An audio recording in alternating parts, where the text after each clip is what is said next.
2 Samuel pasal 16 ayat 1 sampai pasal 17 ayat 29. Ketika Daud baru saja melewati puncak, datanglah Ziba hamba Mefiboset mendapatkan dia membawa sepasang keledai yang berpelana dengan muatan 200 ketul roti, 100 buah kue kismis, 100 buah buahan musim panas, dan sebuyung anggur. Lalu bertanyalah raja kepada Ziba, "Apakah maksudmu dengan semuanya ini?" Jawab Ziba, "Keledai-keledai ini bagi keluarga raja untuk ditunggangi, roti dan buah-buahan ini bagi orang-orangmu untuk dimakan, dan anggur ini untuk diminum di padang gurun oleh orang-orang yang sudah lelah." Kemudian bertanyalah raja, "Di manakah anak tuanmu?" Jawab Ziba kepada raja, "Ia ada di Yerusalem, sebab katanya pada hari ini kaum Israel akan mengembalikan kepadaku kerajaan ayahku." Lalu berkatalah raja kepada Ziba, "Kalau begitu, kepunyaanmu lah segala kepunyaan Mefiboset." Kata Ziba, "Aku tunduk, biarlah kiranya aku tetap mendapat kasih di matamu, ya tuanku raja." Ketika Raja Daud telah sampai ke Bahurim, keluarlah dari sana seorang dari kaum keluarga Saul, ia bernama Simei bin Gera. Sambil mendekati raja, ia terus-menerus mengutuk. Daud dan semua pegawai raja dilemparinya dengan batu, walaupun segenap tentara dan semua pahlawan berjalan di kiri kanannya. Beginilah perkataan Simei pada waktu ia mengutuk. "Enyalah, enyalah, engkau penumpah darah, orang dursila. Tuhan telah membalas kepadamu segala darah keluarga Saul yang engkau gantikan menjadi raja. Tuhan telah menyerahkan kedudukan raja kepada anakmu Absalom. Sesungguhnya engkau sekarang dirundung malang karena engkau seorang penumpah darah." Lalu berkatalah Abisai anak Zeruya kepada raja, "Mengapa anjing mati ini mengutuki tuanku raja? Izinkanlah aku menyeberang dan memenggal kepalanya." Tetapi kata raja, "Apakah urusanku dengan kamu, hai anak-anak Zeruya? Biarlah ia mengutuk. Sebab apabila Tuhan berfirman kepadanya, kutukilah Daud, siapakah yang akan bertanya, mengapa engkau berbuat demikian?" Pula kata Daud kepada Abisai dan kepada semua pegawainya, "Sedangkan anak kandungku ingin mencabut nyawaku, terlebih lagi sekarang orang Benyamin ini. Biarkanlah dia dan biarlah ia mengutuk, sebab Tuhan yang telah berfirman kepadanya demikian. Mungkin Tuhan akan memperhatikan kesengsaraanku ini dan Tuhan membalas yang baik kepadaku sebagai ganti kutuk orang itu pada hari ini." Demikianlah Daud melanjutkan perjalanannya dengan orang-orangnya. Sedang Simei berjalan terus di lereng gunung, bertentangan dengan dia dan sambil berjalan ia mengutuk, melemparinya dengan batu dan menimbulkan debu. Dengan lelah sampailah raja dan seluruh rakyat yang ada bersama-sama dengan dia ke Yordan, lalu mereka beristirahat di sana. Maka Absalom dan seluruh rakyat orang-orang Israel sampailah ke Yerusalem, dan Ahitofel ada bersama-sama dengan dia. Ketika Husai orang Arki, sahabat Daud itu, sampai kepada Absalom, berkatalah Husai kepada Absalom, "Hiduplah raja, hiduplah raja." Berkatalah Absalom kepada Husai, "Inikah kesetiaanmu kepada sahabatmu? Mengapa engkau tidak pergi menyertai sahabatmu itu?" Lalu berkatalah Husai kepada Absalom, "Tidak, tetapi dia yang dipilih oleh Tuhan dan oleh rakyat ini dan oleh setiap orang Israel. Dialah yang memiliki aku dan bersama-sama dengan dialah aku akan tinggal.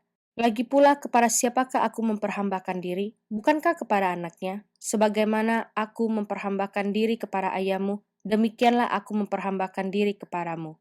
Kemudian berkatalah Absalom kepada Ahitofel, "Berilah nasihat, apakah yang harus kita perbuat?"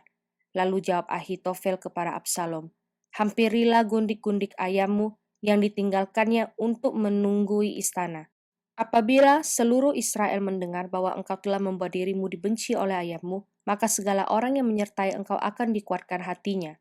Maka dibentangkanlah kemah bagi Absalom di atas soto, lalu Absalom menghampiri gundik-gundik ayahnya di depan mata seluruh Israel. Pada waktu itu nasihat yang diberikan Ahitofel adalah sama dengan petunjuk yang dimintakan dari pada Allah.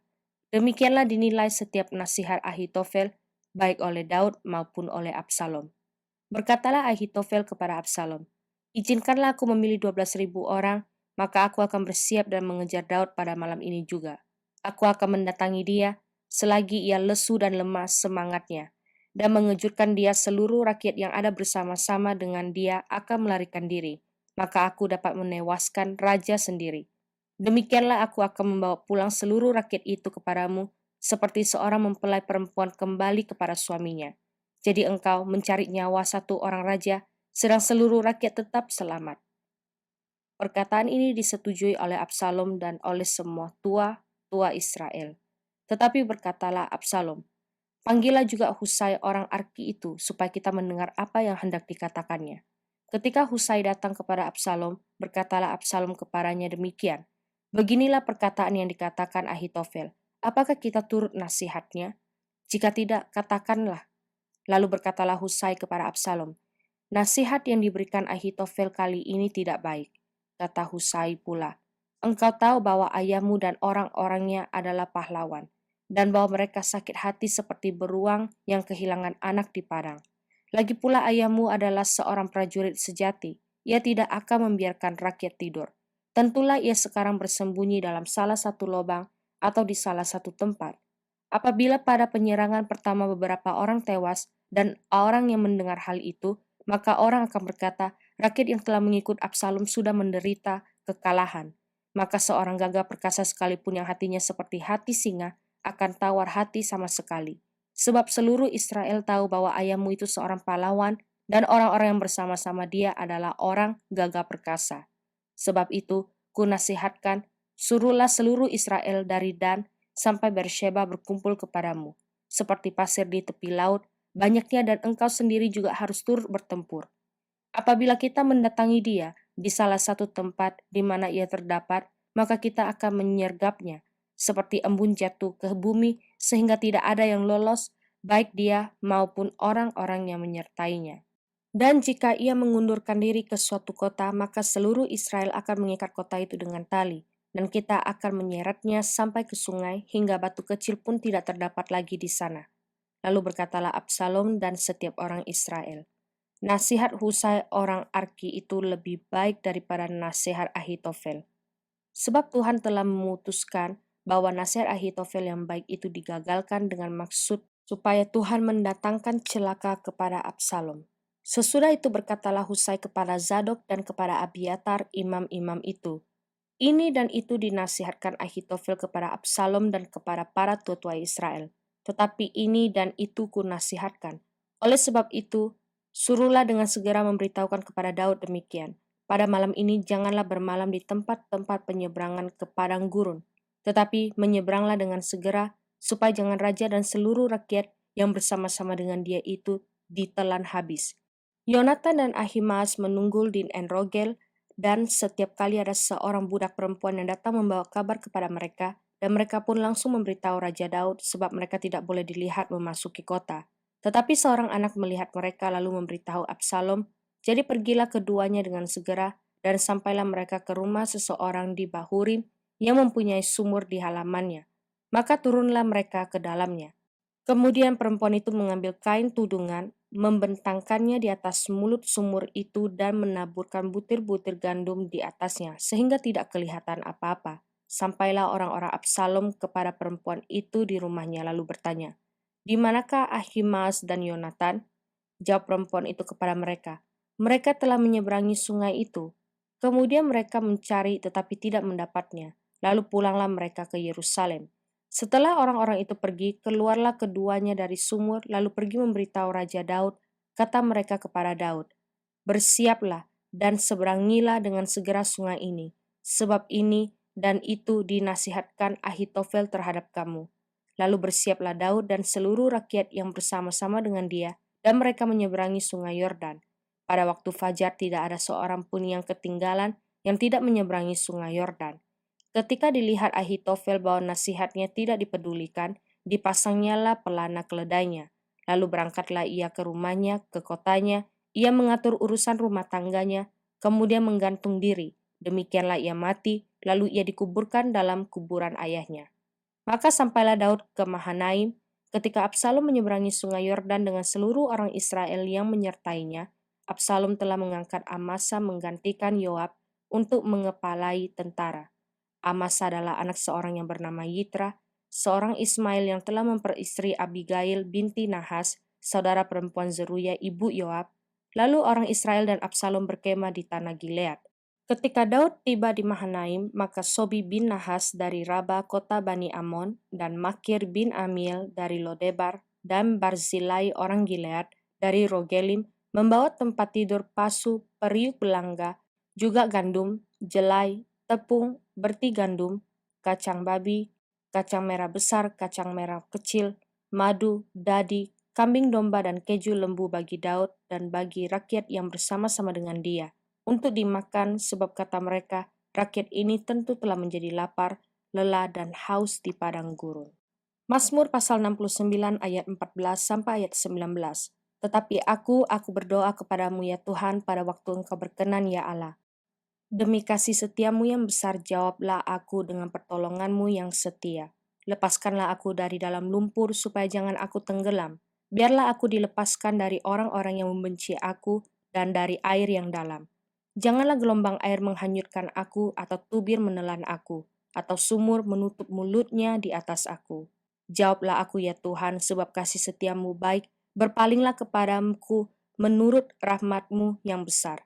Janganlah sembunyikan wajahmu kepada hambamu, sebab aku tersesak, segeralah menjawab aku, datanglah kepada aku, tebuslah aku, bebaskanlah aku oleh karena musuh-musuhku. Amsal pasal 15 ayat 10 sampai ayat 11. Didikan yang keras adalah bagi orang yang meninggalkan jalan yang benar, dan siapa benci kepada teguran akan mati. Dunia orang mati dan kebinasaan terbuka di hadapan Tuhan, lebih-lebih hati anak manusia. Yohanes pasal 11 ayat 21 sampai ayat 44. Maka kata Marta kepada Yesus, Tuhan, sekiranya engkau ada di sini, saudaraku pasti tidak mati. Tetapi sekarang pun aku tahu bahwa Allah akan memberikan kepadamu segala sesuatu yang engkau minta kepadanya. Kata Yesus kepada Marta, saudaramu akan bangkit. Kata Marta kepadanya, aku tahu bahwa ia akan bangkit pada waktu orang-orang bangkit pada akhir zaman. Jawab Yesus, akulah kebangkitan dan hidup. Barang siapa percaya kepadaku, ia akan hidup walaupun ia sudah mati. Dan setiap orang yang hidup dan yang percaya kepadaku tidak akan mati selama-lamanya. Percayakah engkau akan hal ini? Jawab Marta, ya Tuhan, aku percaya bahwa engkaulah Mesias, anak Allah, dia yang akan datang ke dalam dunia. Dan sesudah berkata demikian, ia pergi memanggil saudaranya, Maria, dan berbisik kepadanya, Guru ada di sana, dan ia memanggil engkau. Mendengar itu, Maria segera bangkit lalu pergi mendapatkan Yesus. Tetapi waktu itu Yesus belum sampai ke dalam kampung itu, ia masih berada di tempat Marta menjumpai dia. Ketika orang-orang Yahudi yang bersama-sama dengan Maria di rumah itu untuk menghiburnya, melihat bahwa Maria segera bangkit dan pergi keluar, mereka mengikutinya karena mereka menyangka bahwa ia pergi ke kubur untuk meratap di situ. Setibanya Maria di tempat Yesus berada dan melihat dia, tersungkurlah ia di depan kakinya dan berkata kepadanya, Tuhan, sekiranya engkau ada di sini, saudaraku pasti tidak mati. Ketika Yesus melihat Maria menangis dan juga orang-orang Yahudi yang datang bersama-sama dia, maka masyugullah hatinya. Ia sangat terharu dan berkata, di manakah dia kamu baringkan? Jawab mereka, Tuhan, marilah dan lihatlah. Maka menangislah Yesus. Kata orang-orang Yahudi, lihatlah betapa kasihnya kepadanya.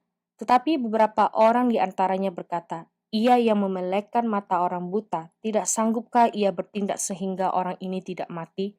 Maka masyugullah pula hati Yesus. Lalu ia pergi ke kubur itu. Kubur itu adalah sebuah gua yang ditutup dengan batu. Kata Yesus, angkat batu itu. Marta saudara, orang yang meninggal itu berkata kepadanya, Tuhan, ia sudah berbau, sebab sudah 4 hari ia mati. Jawab Yesus, bukankah sudah kukatakan kepadamu, jikalau engkau percaya engkau akan melihat kemuliaan Allah? Maka mereka mengangkat batu itu. Lalu Yesus menengadah ke atas dan berkata, Bapa, aku mengucap syukur kepadamu karena engkau telah mendengarkan aku. Aku tahu bahwa engkau selalu mendengarkan aku, tetapi oleh karena orang banyak yang berdiri di sini mengelilingi aku mengatakannya supaya mereka percaya bahwa engkaulah yang telah mengutus aku. Dan sesudah berkata demikian, berserulah ia dengan suara keras, Lazarus, marilah keluar. Orang yang telah mati itu datang keluar. Kaki dan tangannya masih terikat dengan kain kapan dan mukanya tertutup dengan kain peluh. Kata Yesus kepada mereka, bukalah kain-kain itu dan biarkan ia pergi.